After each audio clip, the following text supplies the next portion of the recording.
saya Ita Dianovita. Saya di sini sebagai owner dari Batik Bunga Bakung. Bunga Bakung saya dirikan karena dari kecil saya suka dengan kain-kain, terutama kain-kain batik yang memang batik asli, batik cap dan batik tulis. Dulu ketika kecil saya biasa membuat kerajinan-kerajinan perca. Nah, kenangan-kenangan masa kecil itu ternyata membekas sampai saya dewasa, dan akhirnya suatu saat saya ingin sekali menjual produk fashion. Tapi awalnya saya menjual produk batik fashion itu sebenarnya sebagai reseller dari produsen lain. Seiring dengan waktu, lama-lama saya berpikir, aduh, kok sama ya produk saya dengan toko sebelah. Saya satu sisi saya juga tidak bisa berkreasi itu, dan satu sisi dari segi menentukan harga kita nggak bisa bebas. Sampai pada satu titik saya menciptakan produk sendiri. Awalnya adalah baju dewasa, dan saya memang memilih bahan itu dari bahan batik cap dan tulis. Dalam prosesnya banyak menggunakan tenaga kerja manusia, dia harus pakai cap batik, apalagi batik tulis itu lebih bagus lagi karena manual. Saya mau termotivasi untuk mengangkat pengrajin batik juga, jadi apapun bahan yang akan dijadikan produk jadi di Batik Bunga Bakung adalah minimal batik cap. Dalam menciptakan produk Bunga Bakung itu, saya sengaja memang membuat desain-desain yang unik dan tidak pasaran. Kenapa? Karena ketika produk kita sudah pasaran, modelnya pasaran, kita akan bersaing sangat berat di pasaran, terutama entah di pasar offline atau online. Apalagi sekarang kadang orang itu tidak mau pakai baju yang wah dikembari. Nah, itu yang saya buat. Satu produk, satu desain terbatas. Dan satu desain kadang kainnya itu tidak bisa sama semuanya, karena kita batik cap dan tulis itu terbatas dalam produksinya, seperti itu.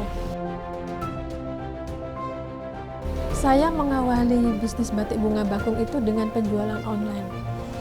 Sehingga mau tidak mau saya harus setiap hari memposting produk baru, bahkan harus update untuk inventaris produk.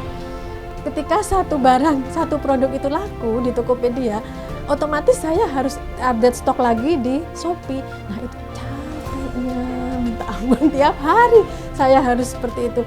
Ternyata ketemu e-seller, saya cobalah e-seller. Oh, ternyata karena cocok, dia bisa, e-seller itu bisa terintegrasi. Sekali saya posting di e-seller, otomatis update stok saya di Tokopedia dan Shopee juga terupdate juga. Begitu juga ketika satu produk laku di Shopee, jumlah stok produk di Tokopedia dan e-seller otomatis juga berubah. Itu sangat menghemat tenaga buat saya. Setelah produk itu saya foto, kemudian saya akan dibantu oleh asisten saya untuk upload produk tersebut di e-seller. Untuk posting, memang saya gunakan desktop. Enaknya pakai e-seller, saya tinggal sekali aja update barang.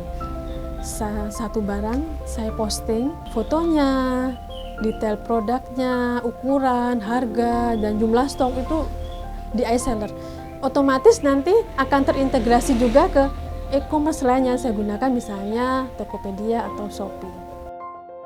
Tadinya stok-stok Batik Bunga Bakung itu saya catat manual di buku, kadang saya di laptop ya ada, tapi sejak menggunakan e-seller tidak lagi. Semua terupdate, terinventaris dengan rapi di e-seller. Makanya efektivitasnya bisa dibilang 80%, sangat membantu saya. Untuk memudahkan memantau penjualan, saya selalu menggunakan e-seller admin app. Di rumah saya pantau penjualan hari ini ada berapa. Saya nggak perlu ke toko lagi, cukup saya di rumah pantau sambil mengerjakan pekerjaan di rumah, dan saya tidak perlu sedikit-sedikit telepon asisten, nggak perlu, karena sudah semua secara online di e-seller admin app.